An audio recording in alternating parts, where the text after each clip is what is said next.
Hello, good morning दोस्तों। कैसे हैं आप? उम्मीद करता हूँ आप सभी अच्छे होंगे, स्वस्थ होंगे और मज़े से पढ़ाई कर रहे होंगे।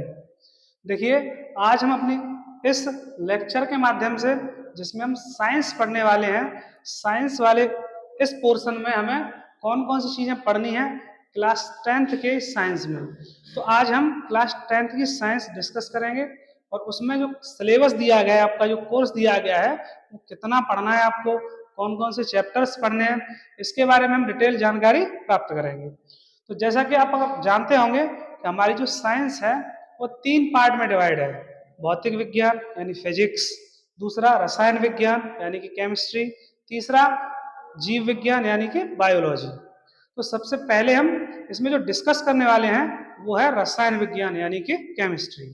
तो आइए हम देखते हैं केमिस्ट्री में हमारे कौन कौन से चैप्टर्स हैं, उनका वेटेज कितना है, कितने कितने मार्क्स के हैं वो, उनमें कौन कौन सी चीज़ें हमें पढ़नी है, ये सारी चीज़ें डिस्कस करते हैं।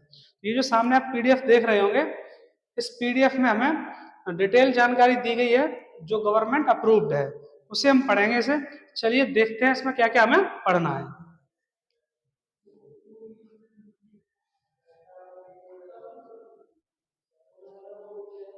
देखिए, जैसे हम बात कर रहे हैं काय की बेटा, इसमें रसायन विज्ञान की, क्या की बात कर रहे हैं इसमें हम? रसायन विज्ञान की, ठीक है।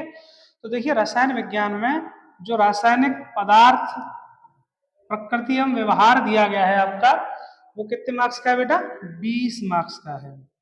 कितने मार्क्स का है बेटा? 20 मार्क्स का।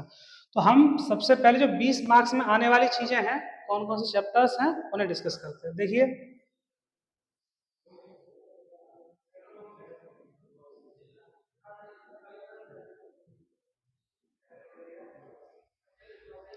देखिए बेटा, इसमें आप देख रहे होंगे जो हमारी इकाई 1 लिखा हुआ है, इकाई 1, चलिए इसे कर देते हैं साइड, ठीक है।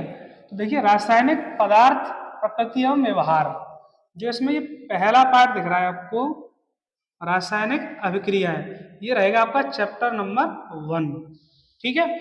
इसमें हमें क्या क्या पढ़ना है, जैसे रासायनिक अभिक्रियाओं के प्रकार, रासायनिक समीकरण किसे कहते हैं, उन्हें हम कैसे बैलेंस करते हैं, ठीक है, इनके बारे में हम विशेष जानकारी प्राप्त करेंगे। ऐसे ही जैसे ही आगे बढ़ोगे तो दूसरा चैप्टर आएगा आपका अम्ल, क्षार तथा लवण, ठीक है। जानेंगे हम अम्लों के बारे में, अम्ल क्या होते हैं, क्षार क्या होते हैं, इनके भौतिक गुण कैसे होंगे, इनके रासायनिक गुण कैसे होंगे, और बहुत प्यारे प्यारे एक्सपेरिमेंट भी देखने को इसमें हमें मिलेंगे, ठीक है। ऐसे आगे चल करके इसमें जैसे पीएच पैमाना है, दैनिक जीवन में इसका क्या महत्व है, ये सारी चीजें हम डिस्कस करेंगे।